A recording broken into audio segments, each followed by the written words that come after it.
Hello. Welcome to SmartBug's SmartTake webinar series, where every month we dive into new features and enhancements being rolled out by HubSpot. My name is Nikki Kamau. I am SmartBug Media's marketing director, and I will be your host for today's event. You can see here, these are our panelists. They're some of the smartest people that I know in the inbound RevOps MarTech space, and I'm so happy that I have all of them here with me today. So let's go ahead and introduce everyone. Hi, everyone. Wonderful. So I'm just going to read off your bio so that everybody kind of gets a little bit of a lay of the land on who's doing what and knows what. So I'm going to start with Kyle. He's in the lower right quadrant. There he is. Kyle teaches free online courses at HubSpot Academy. He has created certification courses on inbound sales, sales enablement, sales management, and HubSpot sales software. His videos in the HubSpot Academy have garnered a combined 2 million views, which is kind of wild, in the past 12 months alone. But he's perhaps best known for his HubSpot tips and tricks, hashtag HubSpot tips and tricks, if I could say that right. Those videos on LinkedIn are amazing. I love them. I watch them all the time. He is a husband, father, and an aspiring paperback novelist. We're so glad to have you here, Kyle. Yeah, thanks for having me. Next, we have Sandy. So Sandy is right next to me here. She has been a marketing and sales professional since 2000 and is currently a senior director of marketing strategy at SmartBug. She helps global businesses develop and execute advanced marketing strategies that support their revenue goals. Throughout her career, she has been focused on marketing and sales alignment to drive revenue. She has implemented several successful sales enablement programs for her clients and within the organizations that she has worked for, and has won several Marcom awards. Currently, she leads a team of over 20 marketers to execute campaigns which show ROI for our clients. So glad to have you here, Sandy. Thanks, Nikki. Glad to be here. Glad to be part of the conversation today. Next, we've got Zach right below me here. So Zach is our HubSpot solutions consultant at SmartBug.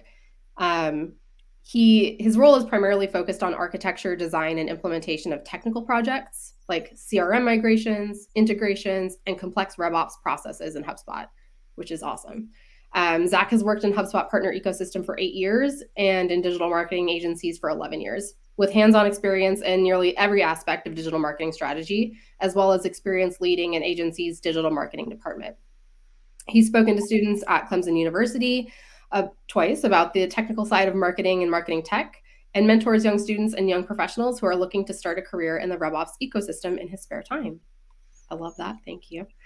And his writing on the industry has been featured by leading industry publications and think tanks, published authors, agencies, and universities in the US and around the world. So we're so glad to have you here as well, Zach. Thanks for joining us. Yeah, it's great to be here. Really looking forward to this conversation.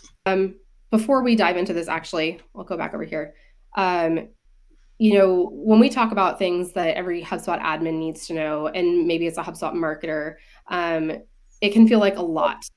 And I would just love for us to kind of dip our toes into what that all means, what that looks like, and your thoughts on that. Kyle, I'd love to hear from you first. Yeah, sort of in anticipation of question number one here. HubSpot changes fast. I feel like I'm probably biased in choosing that as the most important thing an admin can know because that's what I've built my brand on at LinkedIn. But the HubSpot releases new features literally daily. They're coming out at a breakneck pace. And so, if you knew something about HubSpot a year ago, it might not be true now. If there was a limitation you ran into or a thing that worked not the way you thought it should, just circle back. See, it might be different now. And if those of you, the 45% of you who are experts and looking to take yourself to a new level, you've probably run into the feeling of, I used to know how to do this and now it's different. But all in all, I feel like it's getting better and better. And that's just an exciting thing to be a part of. Yeah, and another thing that's really important to focus on as an admin is, you're going to think about the technical skills and understanding HubSpot, of course, but you also want to focus on what are those soft skills and strategic skills that you need in order to be able to succeed in this type of role. Yeah, these are all really great points, but a lot of you also know that you really need to know your company's processes. Without knowing their processes, you can't really customize HubSpot to your team's needs. So being able to grant them the right permissions, being able to give your team members the right access, that's all equally important in my mind. I totally agree. I was literally just in our portal this morning, updating some team settings and permissions to make sure that everybody's like aligned with each of their groups. I'm feeling that one today. So I'd love for us to, now that we've got this question here up, talk through, there's as Kyle mentioned, there's so much that goes on, right? There's so much that gets released from HubSpot. If any of you were at Inbound and you watched Kyle's session about the new features that were released there, it was awesome. And then there's so many that have been released since then. And in fact, we have one of our last webinars that we did for the SmartTake series we did with Justin Gracie, and he covered some of those items that Kyle walked through. So if you missed it and you want to see some of that, we've got that there for you. But I would love for you all to talk through, how do you use the latest HubSpot features to fuel your business's needs? There have been some that have rolled out, and I'd just like to hear kind of each of your opinions on that. I'd love for you to start us off on that one as well, Kyle. Yeah, I mean, I post daily LinkedIn videos about HubSpot updates coming out, and so there are a lot of them. There are a lot, and some very exciting ones recently. We have a WhatsApp integration now. You can now edit and delete custom objects right from inside the UI. You can now edit from index pages, right? Like right on the contacts page, you can edit properties and save that, and so many cool things. But I think one that is definitely worth focusing on here today is the custom lifecycle stages, because that is such a fundamental piece of the system that for so long was non-configurable. You had these default stages and they were what they were, and now you can add, remove, edit, rearrange. You can do whatever you want to your lifecycle stages. And I think it sort of remains to be seen what impact that will have. I mean, for the vast majority of the time HubSpot has existed, the default stages were all there was, and that's worked great for a lot of companies. And I think that is still true. I think the defaults are smart and they will continue to work for the majority of companies. But for companies that they don't work for, there's now this opportunity to really get them just right, to really match the journey your buyers go through. And I don't know what best practices and patterns will arise from that, but I'm really excited to see. And I think it'll definitely be an area to keep an eye on. Yeah, I think you're right, Kyle. I think the custom lifecycle stages is a complete game changer for so many companies. I know that I worked with quite a few companies where the standard lifecycle stage definitions just didn't apply to them. For example, a lot of people were using the sales acceptance lead as part of their sales process, and without a custom lifecycle stage property, we were using lead status in conjunction with lifecycle stages to be able to accommodate that process.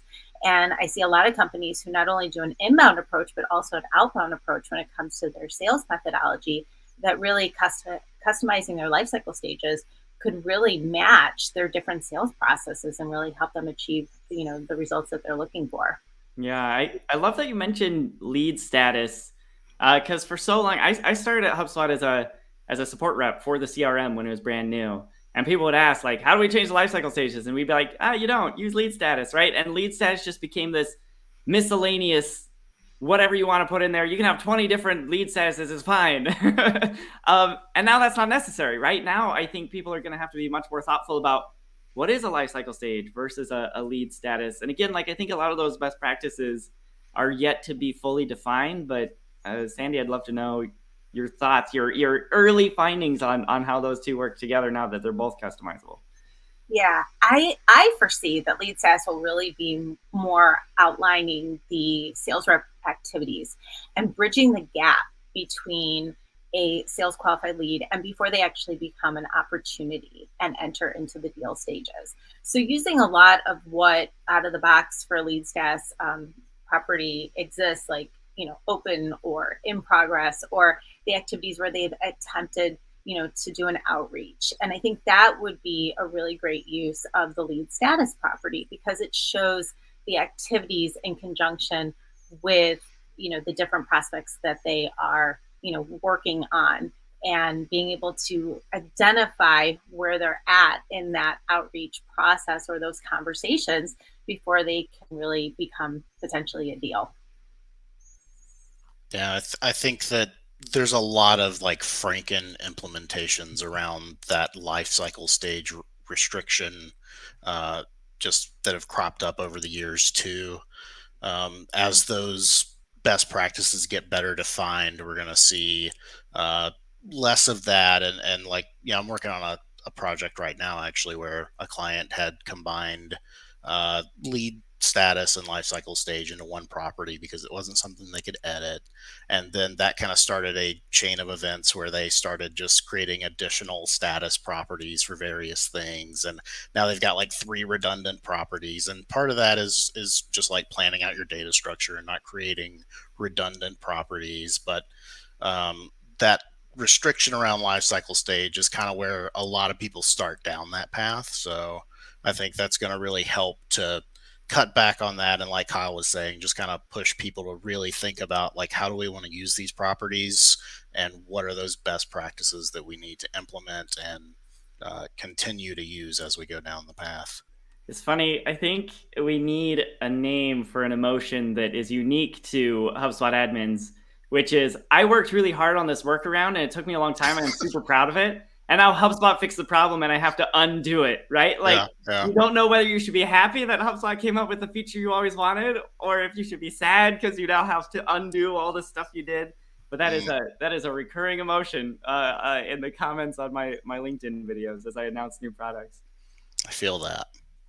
So true. We've all been there. I totally agree. I was just going to say that I think that what Zach was saying about, that Franken kind of set of stages getting rolled out, it like makes me cringe, but at the same time, I've been there and it's like it's too common. And so it's kind of what you were saying, Kyle. It's nice to see there's that specific emotion of when a new feature rolls out and it fixes it, but it can be tough sometimes. So everyone talks about, the hard skills, the technical skills, the HubSpot or MarTech must-haves to get your job done, not just right, but really efficiently. I'd love to hear what you all think when it comes to soft skills and how they can really impact the ROI that your team is driving. And I know, kind of as Kyle and we've all mentioned a little bit before, this could be anybody from, you could be like the sole HubSpot admin, or you can be a marketer that's in this position that you're also kind of doing all of the admin work there too. And so there's some different viewpoints here, but I'd just love to hear how you view that you can use the soft skills to really maximize your marketing strategy in HubSpot. Zach, I'd love for you to start on this one. Sure. Yeah. I want to first say, soft skills are just so important. Like as an admin, you're going to think of this as a pretty technical position. But, those soft skills are something that's even more important for you if you're stepping into a technical role. Like when I was interviewing for my role here at SmartBug, it came down to me and one other candidate. We were apparently very similar in terms of technical skills and experience. So the hiring decision really came down to who has the strongest soft skills. So, it can really be the difference between not only are you good at your job, but do you even get to start your job to begin with? And so why is it so important? And why should employers care so much? Why should you care? As that technical person with soft skills, understanding the business and technical side, you're going to be translating the technical jargon. You're going to become that Rosetta Stone for all of the people who don't really understand HubSpot and don't understand how things are set up in the tool. You're going to be the person who's able to explain those technical concepts in a way that non-technical people are going to be able to understand them. And that's really important when it comes to having a seat at the table for something like, say, the tech stack architecture is changing. If you can demonstrate that ability to think strategically about the overall tech stack, how everything needs to work together, how processes should be designed in a tool like HubSpot, you bring a lot more value as an admin. You stop being someone who's just pressing buttons in HubSpot to make things that other people told you to do happen, and you can really step into that architecture role and start designing things and having that ability to just kind of elevate your role as an admin. And there's also that element of career progression too. If you see a leadership role in the future for your career, obviously managing a team of people who are doing technical things in HubSpot, complex RevOps work, whatever it may be, that's a completely different skill set than just doing that work in HubSpot. So, those soft skills are going to be important as you evolve through your career too. Yeah, yeah, I like that a lot. And I think, I mean, to Nikki's earlier point, there is a small but growing group of people whose actual job title is HubSpot admins. Maybe some of you here today, but there are far more people who have admin responsibilities in HubSpot, but don't necessarily have a job title that implies that, right? And this Oh yeah. this might be some sort of operations role or like a sales leadership role. Very often, like Nikki said, it's just some poor marketing manager who would really rather not manage HubSpot, but is stuck with it because they advocated for HubSpot as a tool so long ago. And I think whatever the case is, whatever situation you're in, and depending a lot on the culture and the nature of your company and your work environment, there can be this tendency for people to tell you like, you're an admin, stay in your lane, right? Like just make the machine work. Don't worry about the strategic stuff. You don't need the soft skills. Just do your job. And I encourage all of you to really push back against that, because if you're really gonna get HubSpot running and scaling the way your company needs it to, you've got to be tying it to those strategic conversations. You've got to understand very deeply what those business needs are, and you've got to stand in the middle of these conversations at the intersection of business and technology to make sure you're getting it right. And you also need to understand the goals and ambitions of the individual teams, right? If marketing is collecting certain bits of data and tracking these properties over here, but what sales really needs is this separate set of properties, and they don't line up at all, or there are duplications, or there are gaps, your company's just not going to be able to grow and achieve its goals in the way it needs to.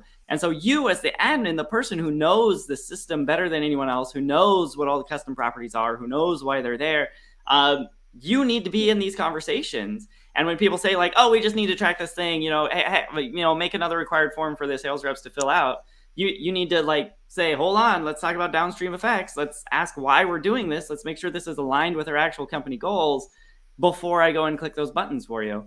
And so I think the soft skills necessary to have very diplomatic conversations on that front, on the one hand, and then also to document the decisions that are made, and so that later if someone's like, why is it the what are you like, no, look, on this date we decided we would do this thing, and here's how we implemented it, and here's how I mapped it, and like, if you want to change it, we got to go back to the strategic conversation and start from the beginning.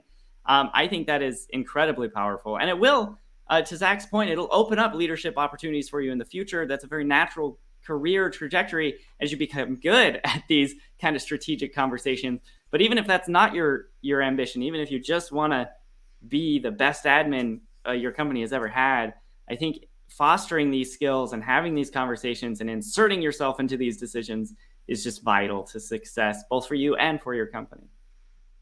Yeah, these are such great points, Kyle and Zach. This is why I'm a strong believer actually in internal SLAs or service level agreements among teams, because they really do establish accountability and transparency among your teams. And they help with strong communication. You can really communicate, whether it be within the HubSpot, notes section and on HubSpot records or by email or internal meetings, to be able to understand what each team is working on. And if you don't have an SLA set up, you can, establish one, during discovery calls, and be able then to determine where your gaps are in your communication, or even some of your, technical setup in HubSpot. If things aren't set up correctly in HubSpot, that can really cost your company a lot of time and money. And so to determine what, you can correct throughout those conversations is really valuable. Absolutely. This is all like, it's so relevant to me right now. We just recently opened a director of RevOps position that one of our internal employees, Aubrey Blair, she got promoted into, and she is that marriage of, knowing all of the technical, or knowing where to go for all of the technical parts of HubSpot and what can be done in there, and then has all of those soft skills too. And so the amazing things that have been able to happen because of that, and because somebody is, solely focused on growing the company in that strategic way and knowing how to push the buttons the right way, it's really allowing our company to do things that we haven't been able to do before, and segment in ways and get data and reporting and analytics in ways that just haven't been possible without having that individual who's really got all of those pieces together and is dedicated to doing this and being that that person for the company. So I love hearing, how the soft skills can all fit in there. And that kind of flows us into our next question. So we got here as an admin, it's important to think about the questions that your team, that your leaders, that your peers are going to ask you, and to know how and where to find those answers. The questions that can be like, well, what was the last thing that these opportunities saw before they closed? Or what caused that spike in views on XX date? You're not going to remember how to do everything always, or where to find the answer, or what the answer is. So, it becomes, where do you go to remind yourself? Where do you go to learn? How do you kind of maintain your productivity by not having to relearn every single time or refigure it out? So I'd love to hear from all of you, what resources does HubSpot have that could answer those questions that a lot of marketers, admins are getting as they're working within HubSpot? Let's start with you, Kyle. Sure. Yeah. I mean, I work at HubSpot Academy, so my official answer forever and always will be HubSpot Academy, right? We have a ton of great free online courses, both about HubSpot stuff and about some of these soft skills we've discussed. It's a great way to skill up and stay sharp and learn things. That's my official answer. My selfish answer is follow me on LinkedIn, obviously. That's how you're going to keep on top of all those product updates coming out. But honestly, like, the best answer, the legitimately, like, number one answer that I really feel in my heart is HubSpot has a fantastic community.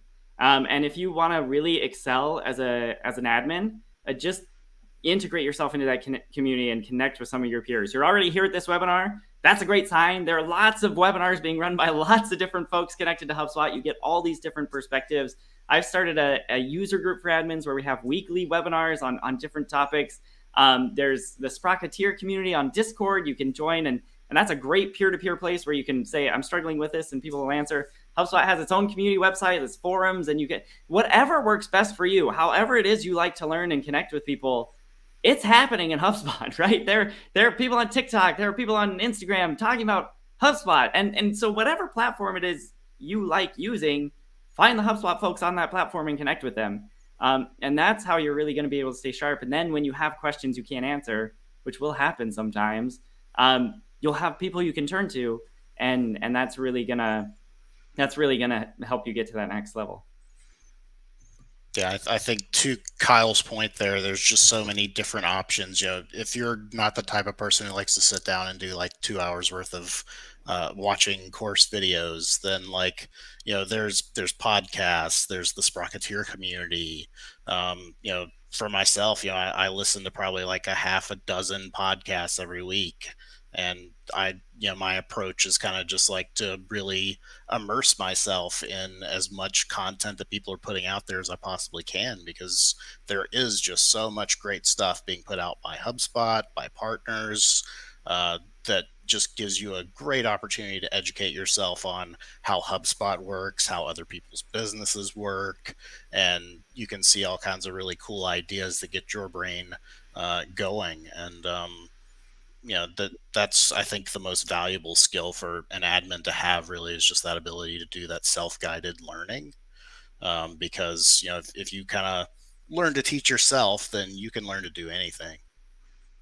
That's so true. I know myself personally, I do spend a lot of time in HubSpot Academy. I have over 30 certifications, but that's because SmartPug allows us the time to do so. So once a quarter for our entire day, we shut down, so to say, and just focus on learning. And so that's been an opportunity for me to really stay sharp with my HubSpot skills. And every quarter there's usually a new certification in there to be able to acquire and learn. But even more than that, I've really learned in the decade that I've been working in HubSpot that I'm not going to know everything, and that's okay.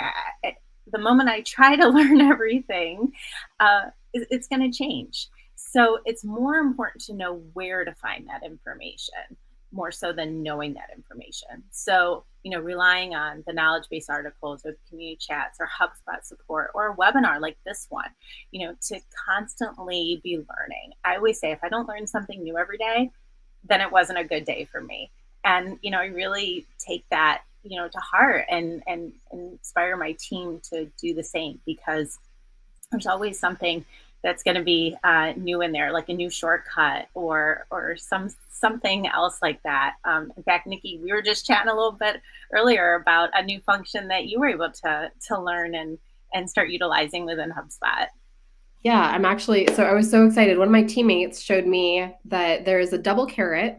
I don't know any other way to say that. I'm guessing that's what we would all call it, but it's like a double caret that's on the right side when you're logged into HubSpot, and you're on like a piece of content. It could be an email, a landing page. And if you click that caret, it'll pop out a menu, and you can drop notes in there. You can so if, say, for example, you're on a landing page and you've been A/B testing something, or you decide, you're doing some search engine optimization and you want to update all the headers and you're trying to track how that's going to change the traffic there, you can make a note that I made this change on this date. And then anybody in the future can see that and they can say, okay, that's why there was this huge spike in traffic, or that's why this happened, because this activity or this change was made on that date. And I was so glad to find out that it wasn't existing there forever and I missed it. It is newer. Yeah, so that's the thing that happened this year. Can I share my screen and show Yeah, some people what absolutely. you're talking about? Yes. There. I did it. So this is a form, and this is what Nikki's talking about. There's this little sidebar. We call it the collaboration sidebar. And yeah, I would call this a double caret. I don't know. Left-hand turn sign. I don't know.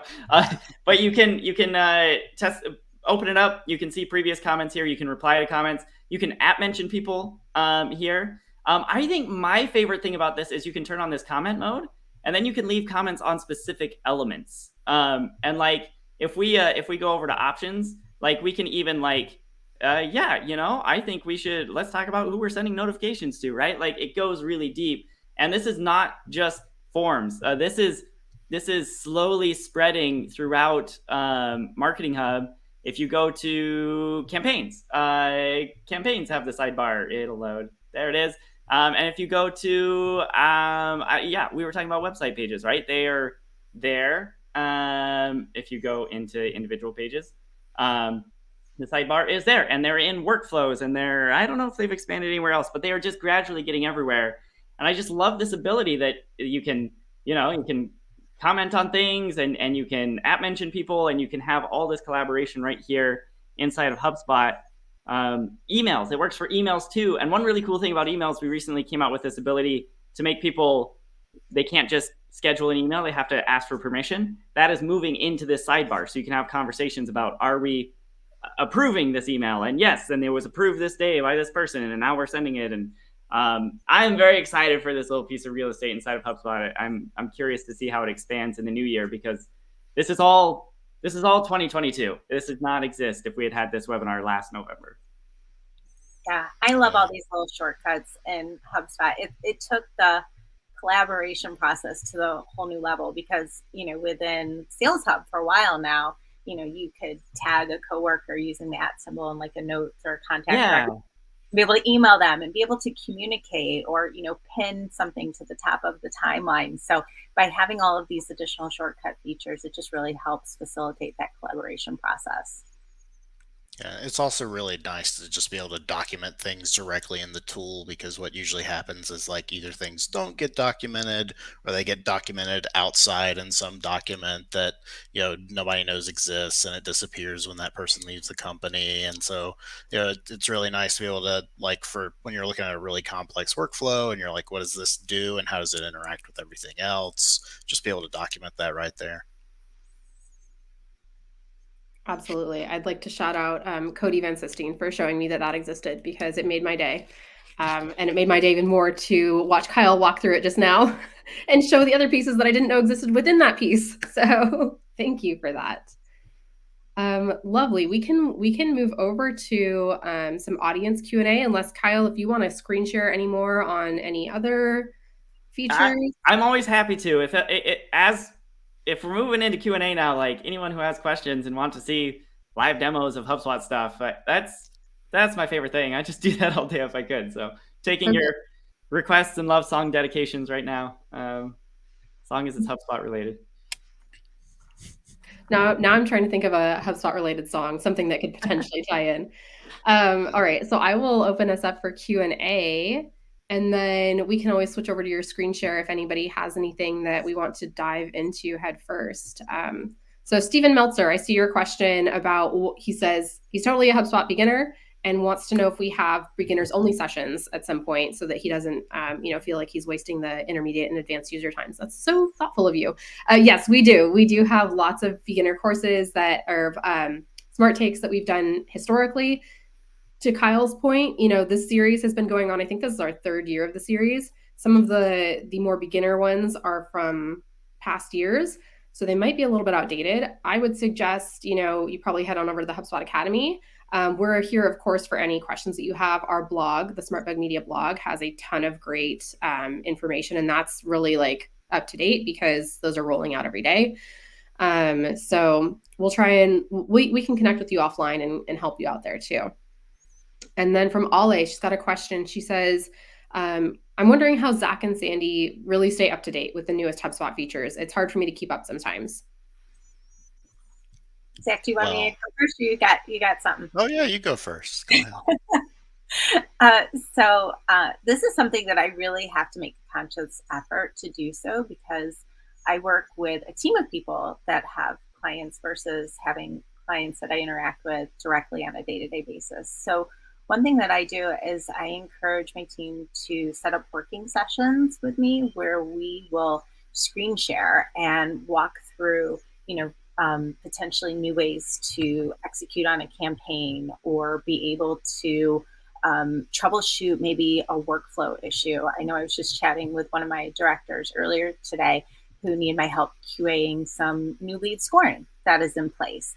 So that's essentially, how I like to stay up to date, is just in real time, work that our clients need us to help them execute on, and be able to just dive in with fellow coworkers so we can brainstorm together, bounce ideas off each other, and really learn from them, because there's so much knowledge that our team has collectively. So if we pull all of that knowledge together, it really helps elevate all of us.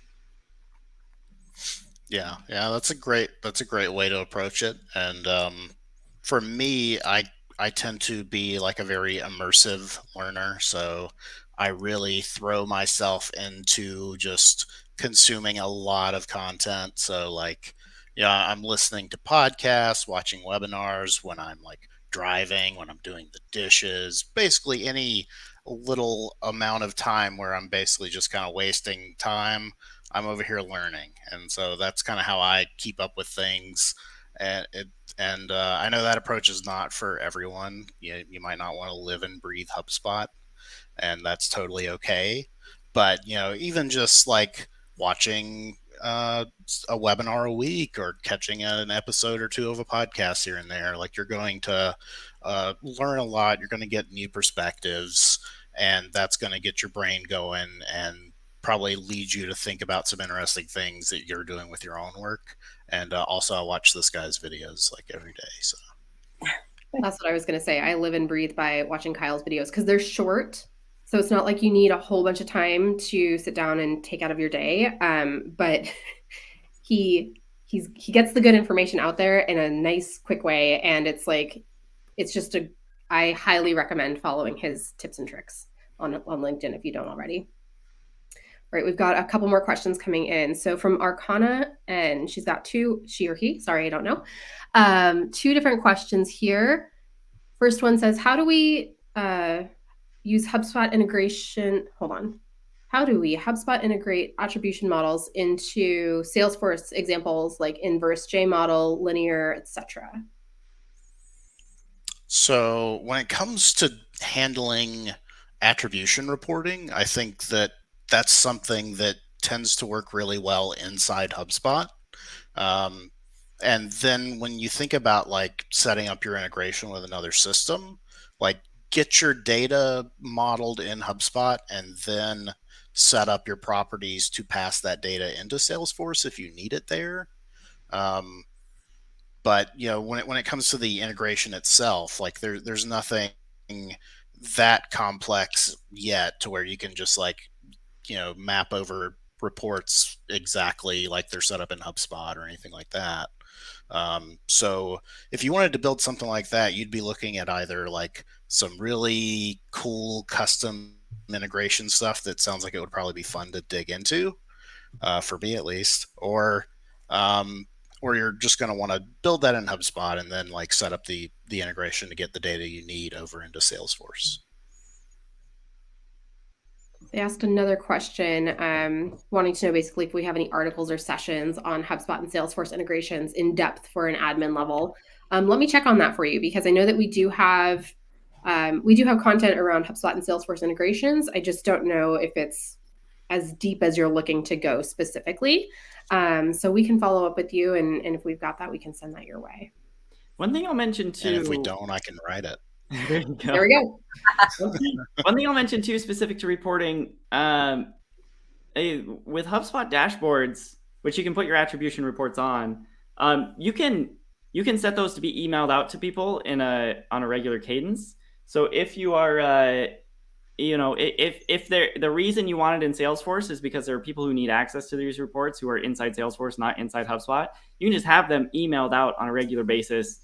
HubSpot dashboards are super flexible. You can take external reports and put them in there and have like slide decks and all kinds of things on the dashboard, and then you can just share them out with people. I think that would probably in the long run be simpler than trying to figure out how to port a specific report out of HubSpot into a specific spot. But I mean, when you build an attribution report, and now I'm getting way beyond what I know very well, but there is an export button. I've never pushed it. I don't know what it does, but you can export that data out, and that might also be helpful. Yeah, and I think that is the best way to handle it, is like build that reporting in HubSpot, and then if you need to send it to people, schedule it out from there. Because I think the reason you're stuck on this is it is a super complicated thing you're trying to do. Like that's probably one of the most complex questions I've ever been asked around, like, can we build something in the Salesforce integration that just isn't there at all right now? So that's what I would look at doing, is like Kyle is saying, just build it in HubSpot and get your report set up to go out to the right people from there. And I mean, attribution reporting, I see a follow-up question here about what properties are used. Attribution in general is just a really complex topic. And so in HubSpot, we've kind of taken I think it's a pretty novel approach, where instead of saying, we're going to take these properties and we're going to build an attribution report, the attribution report templates are just like questions, just like, which piece of content drove the most deals last quarter? Great. Click on that one. And now, if you're into inverse J model versus linear, you can choose which one you want, and you can fine tune it. But there's not really a step in the process where it's like, okay, you want attribution, you better figure out what properties are involved, because that's just hard, and it's hard to do well. And so we've tried to take that off your plate and just make the tool do it for you. So another reason to keep your reporting in HubSpot, I think. Yeah, Kyle, that's such a good point. I think anytime you do attribution reporting, think about the goal that you're looking to gain from that attribution report, and then essentially almost work backwards to, what are the steps that you need to help figure out if you have achieved that goal or not. And I think that will help you determine a little bit better on which properties to look at. Yeah, even though you can't go through that really simple process of just answering questions to set it up, there's customization too on the back end after you set it up. So, yeah. If you're missing something that you really need, you can always add that in. And attribution changes so often. I think that's another thing to keep in mind, is as much as we love a linear path from, point A, B to C to then become a customer, the reality in life is it just doesn't work that way. And what may get you great results, like a piece of content may lead and help with lead gen 1 month won't help the next month because of maybe what's happening in the marketplace, or what your competitors are doing, and so forth. So it's always going to be fluid as well, and it's kind of something to keep in mind, and be able to always look at your attribution reports on a higher level, and then be able to go from high level to more in the weeds and the details associated with that. Yeah. Well, one last quick note on that for me too is, like, Rand Fishkin does a lot of great content around the topic of attribution, if that's something you really want to dive into more.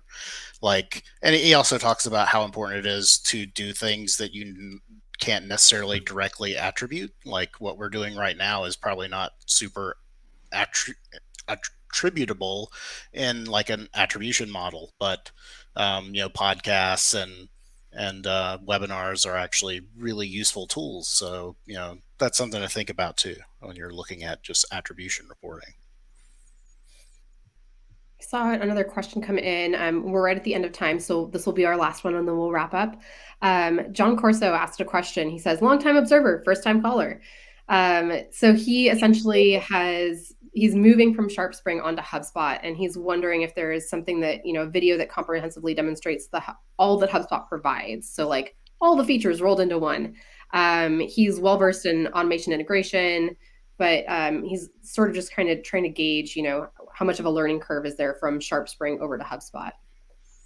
I don't know. So I've actually done a few SharpSpring to HubSpot migrations. In fact, that was one of the things that I did for my last agency. We were a SharpSpring agency, and then I got us onboarded to the HubSpot partner program.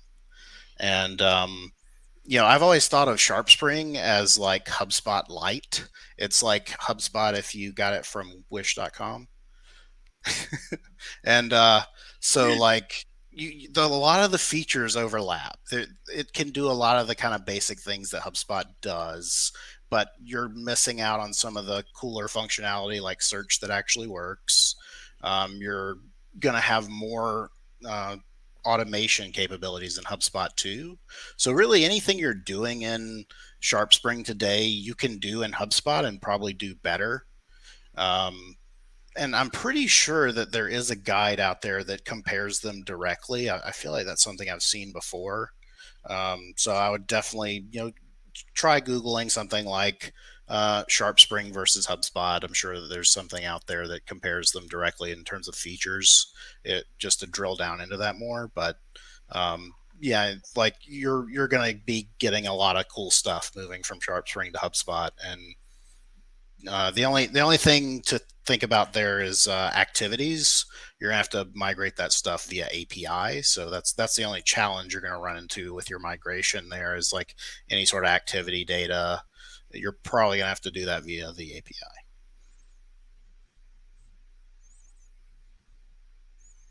One thing that I was thinking about right there is I know that if you're looking at like direct comparison on features, G2 might actually be a good place to look because it will have all of HubSpot's features and then SharpSpring's features, and it'll have checkboxes showing you essentially who has what. So that might be a good place to start for just like a high level overview. Obviously, it's not going to dive in deep, but that might give you a good somewhere to jump off with. But wonderful. Thank you all. I know we're at the end of time here, and I want to be sensitive of everybody's calendars. So I appreciate all of our audience joining us today and participating in chat. It's great to hear all of your questions and be able to talk with the panelists. And thank you, Kyle, Zach, Sandy. Love having your expertise here, and just listening to you all, being able to learn from you is really wonderful. So thank you. Thank you. It's great to be here.